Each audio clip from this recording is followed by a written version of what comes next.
हर एक प्रोटोकॉल या हर एक काम जो नेटवर्क में होता है उसका स्टैंडर्डाइजेशन जरूरी होता है ना। जब आप दो लोग बात करेंगे कि भाई कुछ प्रोटोकॉल, जैसे अगर आप एक पार्टी में गए या किसी एक डांस में गए या किसी शादी में गए तो आपको क्या कपड़े पहनने हैं, कैसा बिहेव करना है, ये एक प्रोटोकॉल होता है, स्टैंडर्डाइज प्रोटोकॉल होता है। उसके अगर अलग काम करते हैं तो आप बोलेंगे कोई यार ये सठिया गया, यार ये इसको ना ये तमीज नहीं है, इस तरीके से बोलते हैं।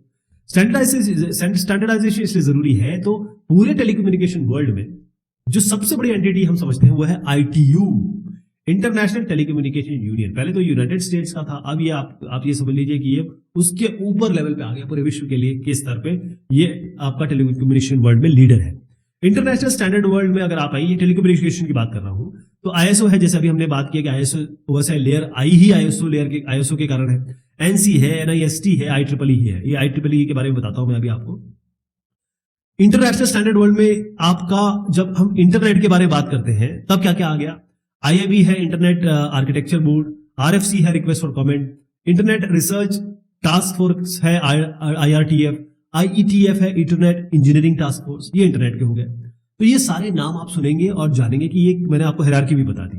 अगर मैं आपसे कहूं कि IEEE का क्या होता है तो एक जनरल बात बता रहा हूं कि अगर आप वो सारे आप सुनेंगे तो IEEE के बारे में क्या होगा। जैसे अगर आप इथरनेट के बारे में बात करेंगे, इथरनेट के लिए कौन काम कर रहा है, वो 802.3 स्टैंडर्ड है। आप वाईफाई के बारे में बात करेंगे तो 802.11। अब आप देखें जब वाईमैक्स आया तो इसके लिए भी एक बन गया 802.16। अब ये जो साइन बता रहा है कि ये खत्म हो चुका है। इस तरीके से ये इसके अलग अलग नंबर है, नाम। तो पूरे टेलीकम्युनिकेशन वर्ल्ड में जिनका नाम आपको पता होना चाहिए उसमें ITU सबसे ऊपर आता है। 1865 में इसकी शुरुआत हुई, इंटरनेशनल टेलीकम्युनिकेशन यूनियन है। अब ये यूनाइटेड नेशन की एक स्पेशलाइज्ड एजेंसी है। पहले यूनाइटेड स्टेट से शुरू हुई थी, अब ये UN की है।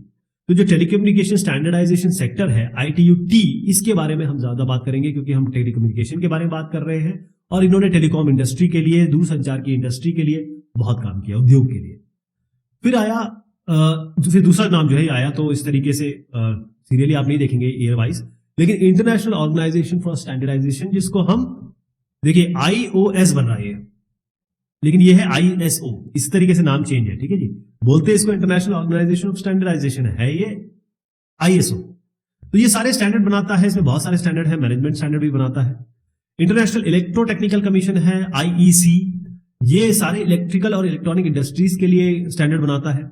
ISO IEC ये ज्वाइंट टेक्निकल कमिटी है, ये भी आपके बहुत सारे स्टैंडर्ड IT के स्टैंडर्ड बनाता है, इंफॉर्मेशन टेक्नोलॉजी के।